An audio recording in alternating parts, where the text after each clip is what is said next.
टक्कर में संघर्ष हमारा नारा है। जोर जुलूस की टक्कर में संघर्ष हमारा नारा है। सुप्रीम कोर्ट में SC ST OBC के जज नहीं है, इसलिए हम नहीं मानते उनके फैसले से हमारे लोगों का हित होगा। जाति जनगणना की मांग उठ रही थी तो पूरे मुद्दे को डाइवर्ट करने के लिए ये सुप्रीम कोर्ट ने जो भाजपा की सरकार है RSS के इशारे पे ये सारा खेल किया। अगर यही करना है तो हर चीज में मंदिर में सिर्फ पंडित ही क्यों, मंदिर में सिर्फ ब्राह्मणों के लिए क्यों, ये आरक्षण किसी को क्यों दिखाई नहीं देता है। तो अगर ईमानदारी का पुट भी होता इस जजमेंट में तो सबसे पहले डिस्कशन होती कि भाई ये स्थिति पैदा कैसे हुई, क्या इसकी ये वजह है कि कुछ जातियां सारा 15% रिजर्वेशन खा गई, तब तो ये जजमेंट समझ में आती। 15 में से 10% तो खाली पड़ा है। यस वी आर दलित, तो बड़े आंदोलनों के बाद ये आइडेंटिटी मिली है। इस आइडेंटिटी का बिखराव बहुत खामियाजे भुगतने पड़ सकते हैं हमको। सुप्रीम कोर्ट द्वारा SC ST रिजर्वेशन के सब कैटेगराइजेशन को लेकर आज पूरे देश में भारत बंद का आह्वान किया गया था। यह आह्वान SC और ST समुदाय के तमाम संगठनों द्वारा किया गया था, जिसको लेकर देश के तमाम हिस्सों में भारत बंद को लेकर प्रदर्शन हो रहे हैं। इस वक्त मैं जंतर मंतर पर हूँ, जहाँ पर सांसद चंद्रशेखर आज़ाद अपने समर्थकों के साथ इस बंद के समर्थन में प्रदर्शन कर रहे हैं। इस प्रदर्शन को राजनीतिक पार्टियों का भी समर्थन मिला। बहुजन समाज पार्टी, RJD और लोजपा रामविलास पासवान ने भी इसका समर्थन किया। इसके अलावा देश के तमाम हिस्सों में, बिहार के कई हिस्सों में, उत्तर प्रदेश और राजस्थान के कई हिस्सों में भारत बंद का प्रदर्शन देखने को मिला। यहाँ जंतर मंतर पर भी यह प्रदर्शन जारी है। हम अपना विरोध प्रदर्शन मजबूर होकर सड़कों पे आए हैं, खुशी से नहीं आए। हमें कोई शौक नहीं है कि हम अपना काम छोड़ के आज हमारे करोड़ों लोग सड़कों पे आए हैं। वो मजबूरी में आए हैं कि सरकार की नीयत पर हमें खोट है और हम उम्मीद करते हैं कि सरकार हमारे दर्द को समझेगी। हम ये चाहते हैं कि सरकार अब संख्या के आधार पर आरक्षण व्यवस्था लागू करे, जातिगत जनगणना कराए, बैकलॉग भरे, निजी क्षेत्रों का जो निजीकरण किया गया उसका राष्ट्रीयकरण पूर्ण करे, तमाम तरह से लेटरल एंट्री करके जरिए जिस तरह जो है ज्वाइंट सेक्रेटरी बनाने के लिए विरोध हुआ तो बाद में बंद कर दिया, संविदा ठेकेदारी बंद करके पक्की सरकारी नौकरियां दे, 69,000 शिक्षक भर्ती में जिस तरह घोटाले किए घोटाले बंद करें। अब सरकार बहुजनों के साथ हकमारी बंद करे और पूर्ण सामाजिक न्याय हो। हमें राज्यसभा में भी SC ST OBC को रिजर्वेशन देना चाहिए, हमें विधान परिषद में भी देना चाहिए, जब राज्यपाल बने तब भी देना चाहिए। हम जो टैक्स देते हैं, हम जो मेहनत करते हैं, हमारे पैसे से 85% बहुजन समाज के पैसे सरकारें चलती हैं, तो हमारी हिस्सेदारी सुनिश्चित होनी चाहिए। हम रोटी रोजी तो सड़कों से कमा ही रहे हैं, लेकिन हमें सम्मान का जीवन कब मिलेगा? आज़ादी के 75 साल बाद भी नहीं मिला, इसलिए हम लोग आज संघर्ष कर रहे हैं। चंद्रशेखर जी, ये फैसला कोर्ट का है और कोर्ट ने रिजर्वेशन खत्म करने नहीं बल्कि उसके क्लासिफिकेशन की बात कही है। उन्होंने साफ तौर पे कहा कि कुछ जातियां रिजर्वेशन के अंदर से EWS कहाँ से जारी हुआ बताओ? क्या EWS संवैधानिक है? क्या सुप्रीम कोर्ट ने जब EWS पे फैसला दिया तो क्या उन्होंने आरक्षण के बेस को पढ़ा? सामाजिक पिछड़ापन, शैक्षिक पिछड़ापन और प्रतिनिधित्व में कमी बिना आंकड़े जुटाए आपने कर दिया, तो कुछ सुप्रीम कोर्ट की बात पे हम लोग क्यों भरोसा करें? जिस तरह की टिप्पणियां उन्होंने की हैं, क्रीमी लेयर एक बार के बाद नहीं मिलना चाहिए। आप लोग 3 पीढ़ी जज बन के बैठे हो और कमजोर वर्गों पे टिप्पणी कर रहे हो। हम सरकार को, सुप्रीम कोर्ट को, सबको जानते हैं। अब इनको समाज के बीच में लाके इनके सच और झूठ को साबित करना हमारी जिम्मेदारी, इसलिए हम लोग सड़कों पर हैं। पहले तो आरक्षण को 9वीं अनुसूची में डालना चाहिए। वो दिन चले गए कि सब सुप्रीम कोर्ट न्यायिक हस्तक्षेप करे। हमें सुप्रीम कोर्ट में SC ST OBC के जज नहीं है, इसलिए हम नहीं मानते उनके फैसले से हमारे लोगों का हित होगा, इसलिए उनके फैसले पर सवाल करना लाजमी है। और बड़ा सवाल ये है, कई ऐसे फैसले आए हैं जिनके बाद सुप्रीम कोर्ट के जज जो हैं कई आयोग के चेयरमैन बन गए, राज्यसभा का मेंबर बन गए। ऐसे सुप्रीम कोर्ट पे सवाल हम लोग खड़ा करेंगे। जंतर मंतर के अलावा दिल्ली के तुगलकाबाद, लक्ष्मी नगर, राजा गार्डन और कापासेड़ा में भी प्रदर्शन हुआ। वहीं NCR में गाजियाबाद पुलिस कमिश्नरेट पर भी प्रदर्शन हुआ। इसके अलावा देश के अलग हिस्सों में भी यह प्रदर्शन जारी रहा। इस प्रदर्शन में स्टूडेंट से लेकर वकील तक और आम लोग भी शामिल हुए। सुप्रीम कोर्ट ने किस आधार पे ये डिसीजन दिया? कोई उसने कोई आंकड़े जुटाए या फिर किसी ने पिटीशन लगाई उस पर अपना डिसीजन दे दिया? कोई आंकड़े होंगे भारत सरकार के कि इस जाति में ये लोग इतने ऊपर आए, ठीक है। अभी तो बैकलॉग नहीं भरा गया। जो हमारा 21.5% रिजर्वेशन है SC ST का, वो अभी तक पूरा ही नहीं हुआ है ना। और जब पहले आप उसको पूरा कीजिए, उसके बाद में तय करिए कि भाई किसको ज़्यादा मिला, किसको कम मिला। पहले आप बैकलॉग तो पूरा करिए। अभी आप देखिए जितने भी सरकारी नौकरियां थी उनमें बची कहाँ हैं? सब तो आपने प्राइवेट कर दिया है।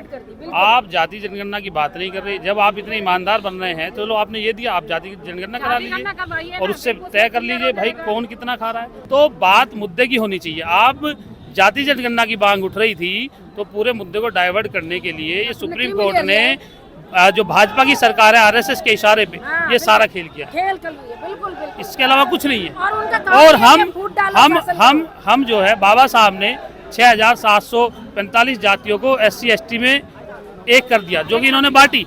अब ये फिर उसमें वर्गीकरण कर रहे हैं। भाई आप ये बताइए, दलित तो दलित है, वो महादलित उपदलित कैसे हो गया? कैसे हो सकता है? आप कैसे पिछड़ा, महापिछड़ा, अति पिछड़ा कहाँ से कर रहे हैं भाई?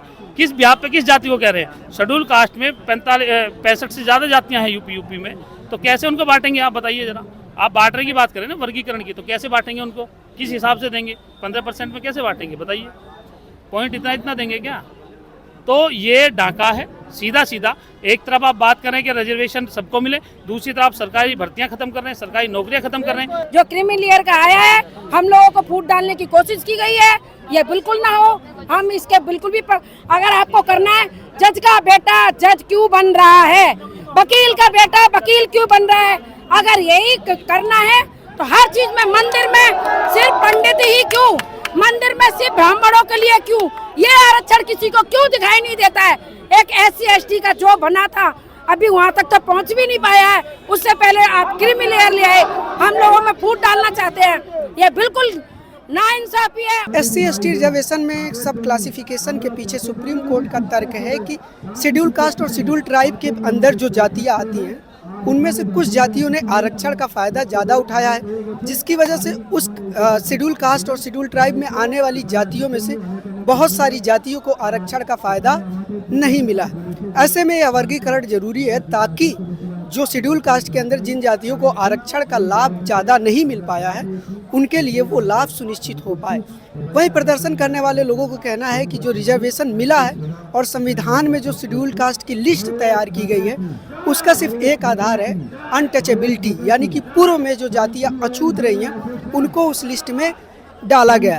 रिजर्वेशन की वजह से यह जरूर हुआ है उस शेड्यूल में आने वाली कुछ जातियों के कुछ परिवारों को इस रिजर्वेशन का फ़ायदा मिला और वह अभी अच्छी खासी ज़िंदगी जी रहे हैं। लेकिन ऐसा कहना बिल्कुल गलत होगा कि किसी एक जाति के सभी लोगों को इस रिजर्वेशन से फ़ायदा मिला है। जिनको फ़ायदा मिला है वो इंडिविजुअल हैं और फैमिलीज़ हैं, पूरी जाति को इसमें इंक्लूड नहीं किया जा सकता।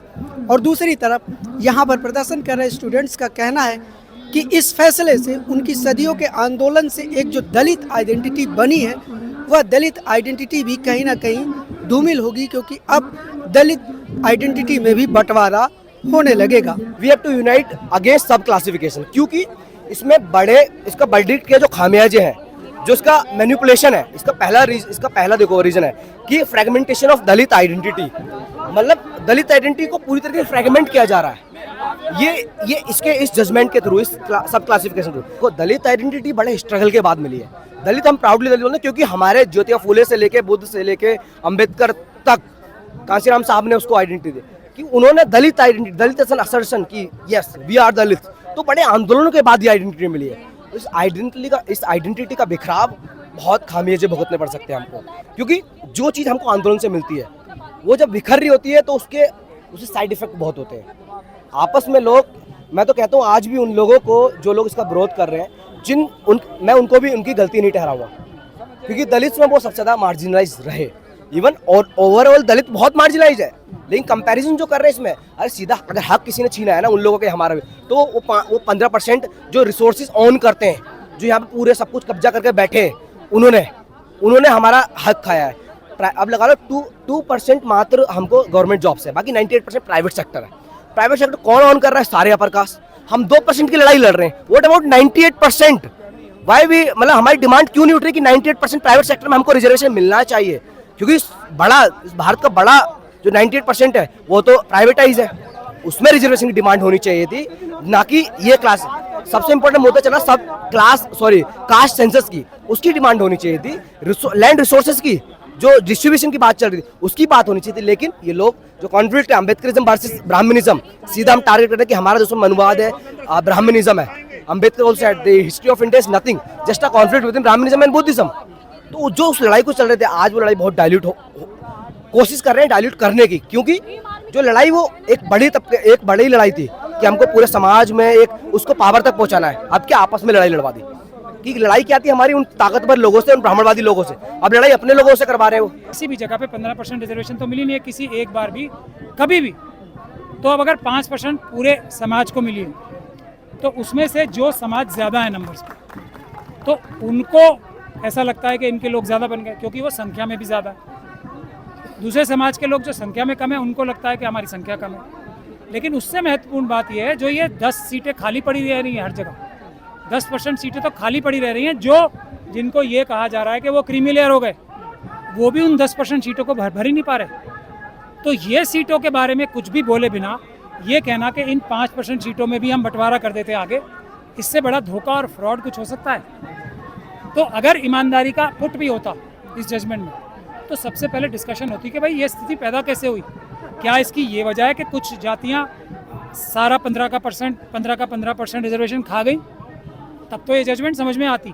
15 में से 10% तो खाली पड़ा है, तो दोष किसी जाति को किस प्रकार पे, किस बुनियाद पे दिया जा रहा है, सिवाय इसके कि ये बेईमानी भरी जजमेंट है। इस प्रदर्शन का सबसे व्यापक असर बिहार, उत्तर प्रदेश और राजस्थान में देखने को मिला। बिहार में प्रदर्शन कर रहे लोगों पर पुलिस द्वारा लाठीचार्ज भी किया गया। वहीं दिल्ली में इसका असर थोड़ा सा माइल्ड रहा। प्रदर्शन कर रहे लोगों का कहना है कि आज का प्रदर्शन सिर्फ एक मैसेज देने के लिए था कि केंद्र सरकार सुप्रीम कोर्ट के इस फैसले को पलट दे। अगले महीने एक बड़े आंदोलन की तैयारी होगी और उस बार दिल्ली का घेराव किया जाएगा। न्यूज़ लॉन्ड्री के लिए अनमोल प्रीतम, जंतर मंतर, दिल्ली। आज सोशल मीडिया से लेकर आपके चलते फिरते जीवन में भी पत्रकारिता के बुरे दौर की चर्चा होती है, क्योंकि जिन लोगों पर सूचना देने की जिम्मेदारी है वो आपके लिए नहीं बल्कि कॉरपोरेट और सरकारों को फायदा पहुंचाने में लग गए हैं। विज्ञापन मॉडल को खारिज कर आप इस बीमारी को दूर कर सकते हैं और अपने नारे को बुलंद कीजिए। मेरे खर्च पर आज़ाद है खबरें।